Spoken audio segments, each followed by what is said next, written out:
Good morning, students. This video is especially prepared for the student of class 8 modern public school. Students, हमने इस chapter को chapter force और friction जो आपका first chapter है physics का इसको हमने स्टार्ट किया है और इस क्रम में इस चैप्टर को हम लाइन बाय लाइन हर एक सेंटेंस को पढ़ते हैं और उसका मीनिंग बताते हैं, जैसा कि आप सब जानते हैं। इसी क्रम में आज ये फोर्स का लास्ट टॉपिक है मैग्नेटिक फोर्स। इस फोर्स की चर्चा करते हैं। एक्चुअली इस बुक में बहुत ही कम मैग्नेटिक फोर्स के बारे में बताया गया है। इसको पढ़ने से पहले हम लोग क्लास 6 में फन विथ मैग्नेट एक चैप्टर है, उसका एक बार पढ़ लेंगे, ज्यादा बेहतर होगा। वैसे इसका एक बार फिर एक्स्ट्रा आपको पढ़ाएंगे, अतिरिक्त जो जानकारी होगी।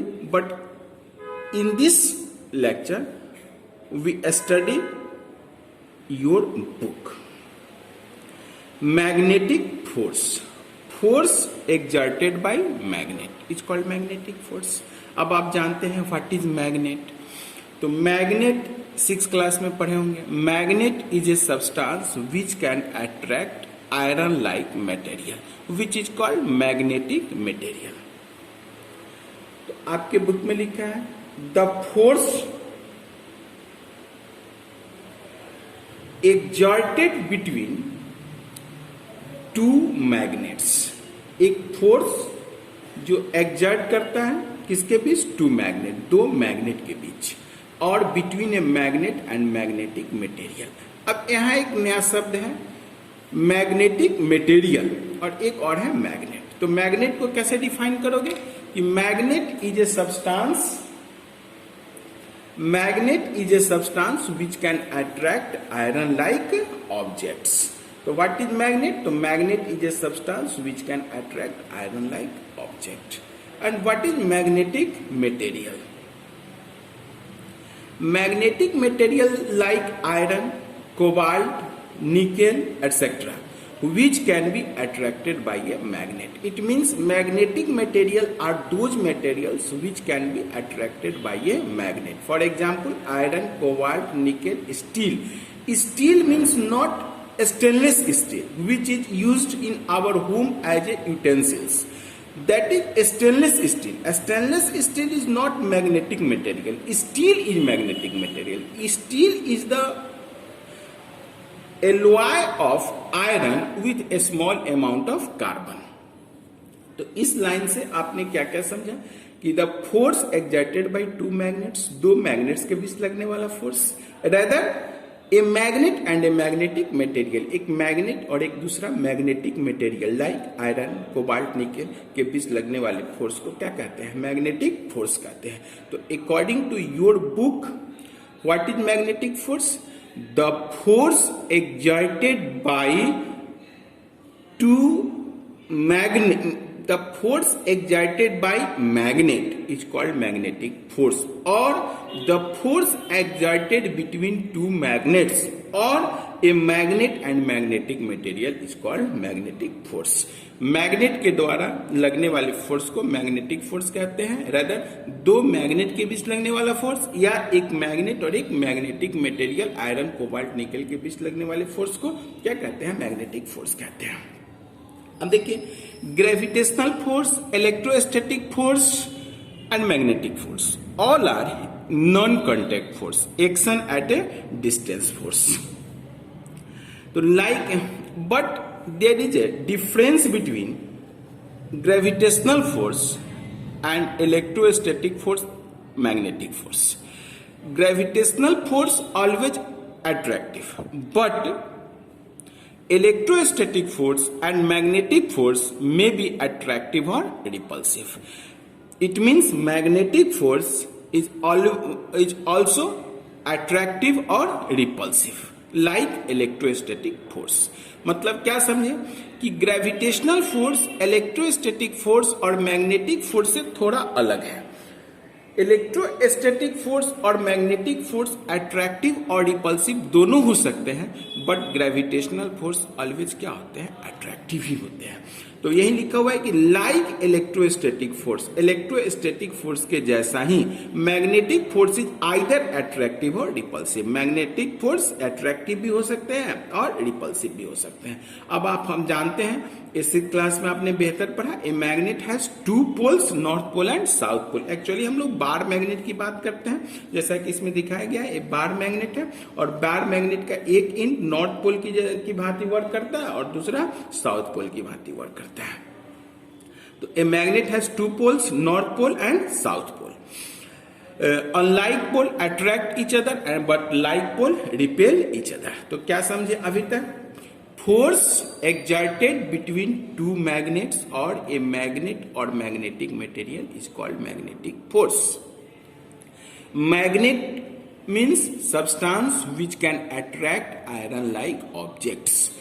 Substance which can be attracted by magnet is called magnetic material. इतनी बातें हम लोगों ने समझा। इन सबको मैं पीडीएफ में बना करके भेज दूंगा और बहुत ही अच्छा ढंग से फिर से बोर्ड पर बताऊंगा। बट अभी मेरा एम यही है कि आप हर एक सेंटेंस का जो आपके बुक में दिया हुआ है, हर उस एक सेंटेंस का अर्थ समझे और आपके बुक के अकॉर्डिंग क्या कहना चाह रहा है पहले आप उतना समझ ले, फिर आगे आप और जितना मैक्सिमम कहेंगे उतना मैक्सिमम बता दिया जाएगा।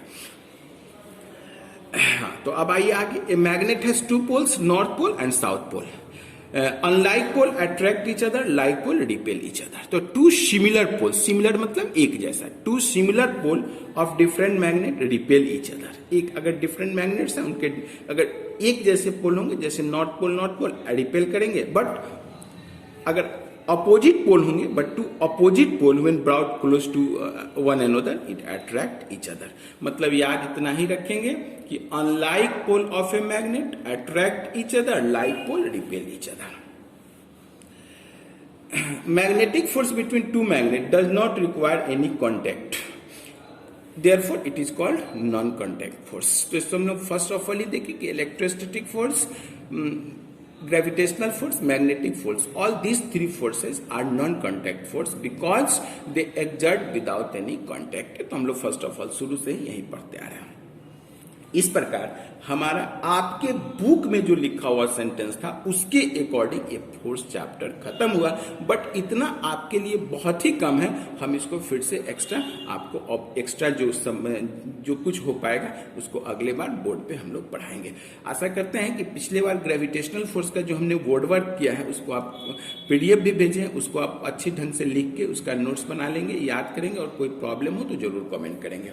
अब आइए, आपकी इस बुक की सबसे बड़ी खासियत है कि इसमें इंटरनल क्वेश्चंस भी बहुत कम है, लेकिन जो थोड़ा बहुत है उसको हम यहाँ पे देखते हैं। Revise and recall. The force that require a physical contact between two bodies is called contact force. देखिए, तो इस डिफिनीशन, इस एक सेंटेंस को अगर आप याद रखते हैं तो आपको व्हाट इज कॉन्टैक्ट फोर्स और what is non contact force ये दोनों बातें समझ में आ जाएगी। क्या?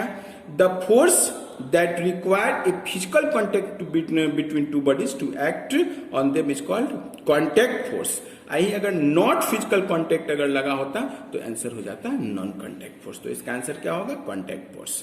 When a weight lifter lifts a weight he uses muscular force because by the force of muscles weightlifter lifts their weight. Like poles of magnet repel each other, unlike poles of magnet attract each other. The force is always a force of attraction. तो यही तो हम लोग first of all शुरू से ही बात करते आ रहे हैं कि gravitational force always attractive in nature. Electron proton हो या प्रोटॉन प्रोटॉन हो या हम आप हो, कोई भी दो बॉडी जो दोस्त दुश्मन हो उनके बीच भी ग्रेविटेशनल फोर्स हमेशा क्या होता है? अट्रैक्टिव होता है। बट यही मैग्नेटिक और इलेक्ट्रोस्टैटिक फोर्स होता है तो हम लोग लिखते हैं कि मे बी अट्रैक्टिव और रिपल्सिव। तो अब चार बन गए इसका आंसर क्वेश्चन। पहला का आंसर हो गया contact force, second weight lifter lifts a weight, he uses muscular force, third हो गया रिपेल ईच अदर और चौथा हो गया ग्रेविटेशनल फोर्स। इस प्रकार फोर्स चैप्टर आपका खत्म होता है। अब हम लोग फ्रिक्शनल फोर्स पढ़ेंगे जो फोर्स का एक स्पेशल काइंड है। तो इतना अभी तक हम लोगों ने क्या समझा, वन बाय वन एक बार फिर से इसको देखते हैं। First of all, what is magnet? आप लिखने का घर पे जरूर प्रयास करेंगे। What is magnet? A magnet is a substance which can attract iron-like objects. Magnetic material. Define magnetic material. Those substances which can be attracted by a magnet is called magnetic material. Examples of magnetic material: iron, cobalt, nickel, etc. What is magnetic force? The force acting between two magnets or a magnet and a magnetic material is called magnetic force. How gravitational force is different from magnetic force?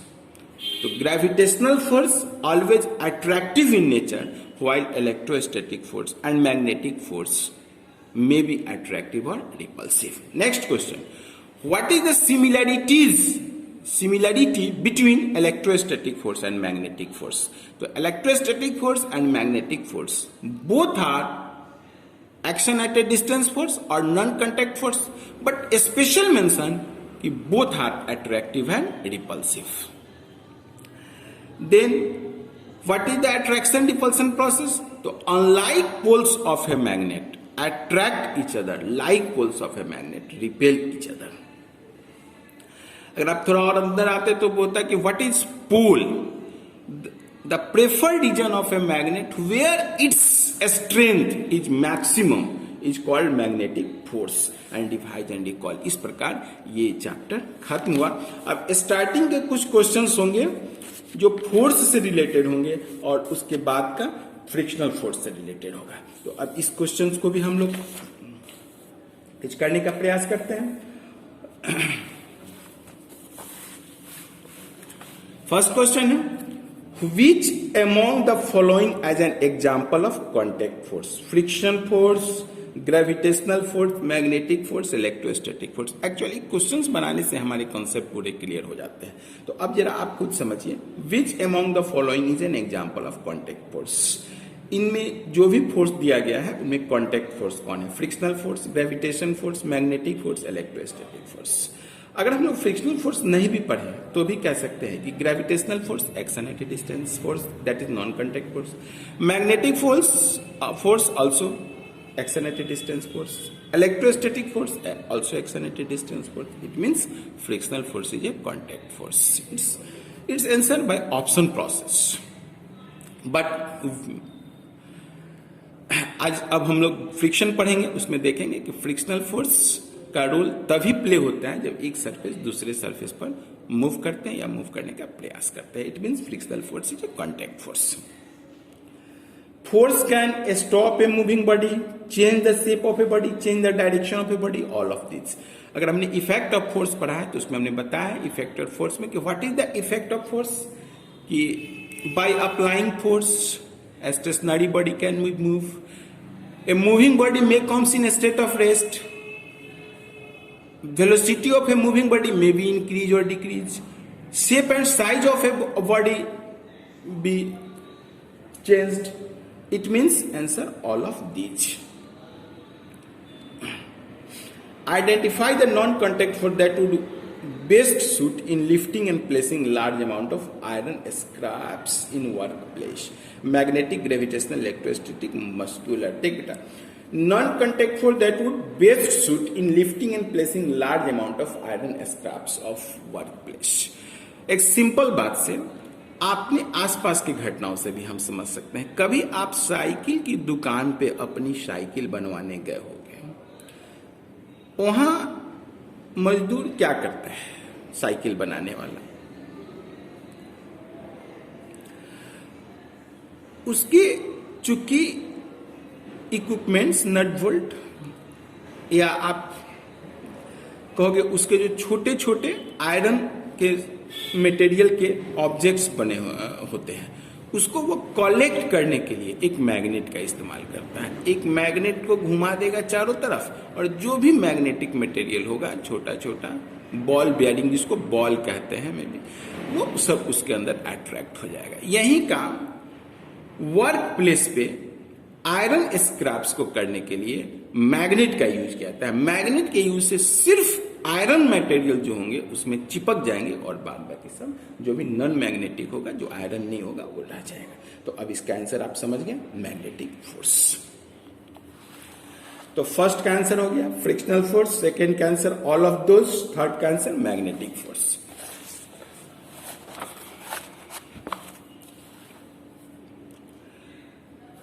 Which among the following is not always a disadvantage of friction. ये friction chapter का है। Friction अब हम लोग next topic में friction पढ़ेंगे, उसके बाद इन दोनों चैप्टर की हम लोग इन दोनों आंसर की चर्चा करेंगे। तो अगली बार से हम लोग फ्रिक्शन चैप्टर शुरू करेंगे। आपका जो होमवर्क है, आप एक बार force, effect of force, gravitational force, electrostatic force, magnetic force, इन सबको अपने बुक से पढ़ लेंगे और इस प्रकार से पढ़ेंगे कि बुक का हर एक एक सेंटेंस, हर एक वर्ड की मीनिंग समझ में आए और हर एक सेंटेंस क्या कहता है। आप उस एक सेंटेंस को 10 मिनट तक उस सेंटेंस के बारे में एक्सप्लेन कर सके। देखो बेटा, हमारा स्कूल बहुत बड़ा है, बहुत सारे बच्चे हैं, कुछ बहुत तेज बच्चे हैं, कुछ 8 के बच्चे 12th की भी पढ़ाई पढ़ते हैं और कुछ 8 के बच्चे हैं जो 8 में भी एवरेज स्टूडेंट है। हमारा काम सबको साथ लेकर चलना है, इसलिए मैं एवरेज स्टूडेंट्स के लिए, और चूंकि बुक है तो सबके लिए जरूरी है, इसलिए मैंने सारे सेंटेंस को आपके बुक में जो था उसको मैंने पढ़ा, एक्सप्लेन किया। अब उससे रिलेटेड जो कुछ एक्स्ट्रा नॉलेज होनी चाहिए उसको भी मैं दूंगा। इसके कड़ी में मेरा प्रीवियस वीडियो ग्रेविटेशनल फोर्स के बारे में, अगर आपको 9th स्टैंडर्ड के भी ग्रेविटेशनल फोर्स की जानकारी लेना हो तो कल का वीडियो जरूर उसको अच्छे से पढ़ेंगे। और इलेक्ट्रोस्टैटिक फोर्स की बात करें तो उसके लिए हमने आपको बताया मेरा 10th क्लास का वीडियो लेक्चर 1 to 6, उसको आप पढ़ेंगे, बहुत अच्छा है। उससे आपको electrostatic force, what is charge, properties of charge, unit of charge, सबकी जानकारी बेहतर ढंग से मिल जाएगी। और मैग्नेटिक फोर्स जो आज अभी हम लोग पढ़ रहे हैं, इसका एक और वीडियो हम तैयार करेंगे, उसके बाद फ्रिक्शन चैप्टर शुरू करेंगे। तो एक्चुअली मेरा एम यह है कि हम अपने हर तरह के बच्चे को कुछ ज्यादा भी दे सकें और जिनको जितनी जरूरत है उतनी चाहिए उतना भी मिल सके, इसलिए हम हर तरह से पढ़ रहे हैं। और आप विश्वास करके चलिए, आप थोड़ा सा मेहनत करेंगे, हम हर एक टॉपिक्स को, हर एक वर्ड को आप तक पहुंचाएंगे। That's all. Have a nice day. Very, very good morning.